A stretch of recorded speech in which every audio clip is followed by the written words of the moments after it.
What's going on, everybody?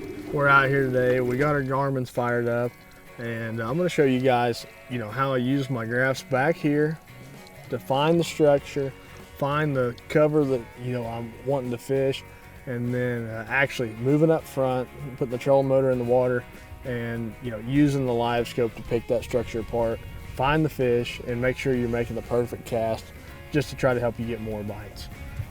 Whenever it comes to running a Garmin, all of them, the settings are honestly very, very easy. The biggest thing for me is just making sure I have the right screens pulled up in my combos. I made this combo here. I've got my side scan up here, my down scan here, my 2D sonar. I've got my mapping over here and some 2D sonar. But just being able to make sure you're getting, all the different pictures, you're getting a little bit different look at things under the water. And I think it's gonna, it makes a big difference in, being able to find that structure, because it's definitely very hard to find if you don't know what you're looking for. So you got to make sure you're using the right kind of sonars to find it. The first step off here, and the first step is going to be to find some sort of structure that you feel like is going to hold fish. Right now we're just on a pretty shallow flat, and you're looking for any kind of irregularity, no matter whether that's a drop, a hard spot, or a ditch like what we just went over right there. That's a perfect example. Like right over here, you can see how this ditch runs right through the middle of this flat right here. Actually got fish all up on the edges of it, you can see, and a couple other big rocks right out through there. So this is going to be the perfect opportunity to go ahead. I'm going to put a waypoint where I see the fish, so I know exactly where I want to turn around. And next step is going to be get on the trolling motor. One thing I really like to do is make sure I've got the wind in my favor, and by that I mean I want the wind in my face, so I can pull up to that target and I'm not getting blown up on it. I can stay off of them and make a really good accurate cast, and make sure that the fish get to see my bait correctly the first time. That way you don't spook them before you ever actually show them the bait. All right, so I've dropped my waypoint, and I'm spinning around on it. I've got my map pulled up pretty tight, where I'm able to tell how far I need to cast, how far to keep my boat away from the target. But the good thing about that is, as I'm coming up on it, I'm actually using my LiveScope to make sure I don't get too close. See, right now we're already kind of closer than I want just from turning around, but if you look at the LiveScope here, you can see that ditch. Right here, and there's a fish coming up out of it, actually coming to the top of the water. But here's your ditch. There's a fish sitting on the edge of the ditch, and that is the perfect example of finding that structure and being able to pick the fish out that are sitting on it. And the only thing left is just to make the perfect cast and make sure you show them your bait well. When it comes to your settings, I know it's something that a lot of people get caught up with.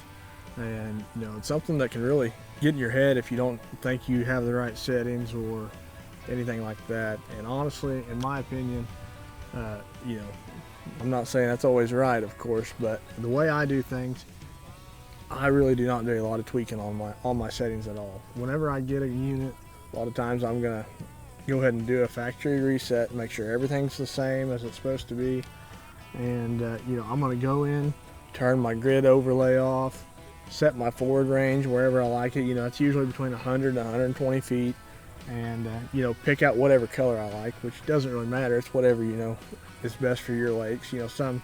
Some palettes make objects on the bottom stick out a little bit better than others on soft bottom or hard bottom, or whatever. But and besides turning my gain up and down, that's really all I do when it comes to my settings. On my LiveScope especially. Whenever it comes to your side scan and your down scan, that's another pretty simple one too. You set your palette, set your distance, and the only thing I'm changing is my contrast usually, and my sensitivity, just depending on how hard the bottom is. That's the biggest deal. That's when you change your gain, that's when you change your contrast. It's all depending on where you're looking for bass, whether the bottom's hard or soft. If it's soft, you can turn it up a little hotter. If it's hard, a lot of times you got to turn it down a little bit. So man, my best advice is keep it simple. If you've been tweaking on your units and don't think they're just perfect, don't be afraid to do that factory reset, start over, and I think you'll have a little bit better experience trying to get those graphs exactly how you'd like to see them. All right, guys, so when it comes to using your side scan, you know, it's kind of one of those things that's pretty easy to get intimidated by, because, you know, it's just something that it just takes time looking at it to actually believe what you're seeing. And when you know you have all your settings right, or when you're idling along and you can actually pick out individual fish, when they pop out of these nice little white grains on your side scan, you know, you're looking down this ditch and you're seeing these white grains on the edge of the ditch and you're seeing them floating above it. You know, that's whenever you know you've got all your settings dialed in, because those are the fish, and the fish are popping really well. You know, you're seeing the nice good shadow from this ditch right here, and you know, that's just a great sign. If you're not seeing those things, you know, maybe you're not around fish, but most of the time you're around some kind of fish that should be showing on your screen. So, you know, we'll go into our settings. You know, we're going to click side view here, and you can see how much I mess with mine. Not much at all. You know, I've got my contrast on default, which is about 50%. Brightness, it's on auto medium. It's actually got it cranked all the way up right now, and it looks awesome. And then, so my range, that's one thing I do mess with quite a bit. You know, if I'm looking for fish, I like to keep it zoomed in a little bit, about that 80 feet, something like that.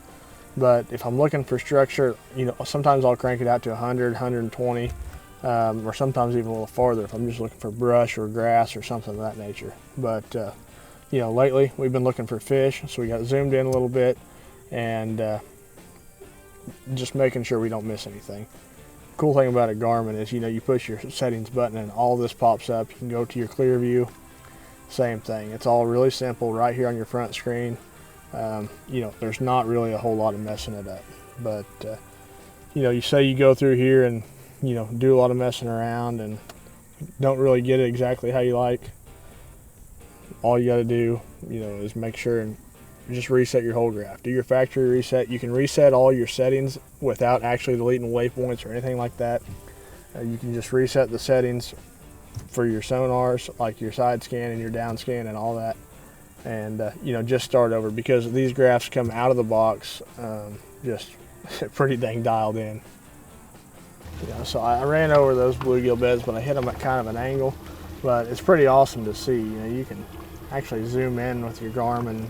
You can tell they're not spawning because you can't see them in them. A lot of times whenever they're loaded, like there's a couple around them, but not just a pile. There's so many times in that summertime when the fishing gets tough, man, you idle over something like that, that's worth getting excited over.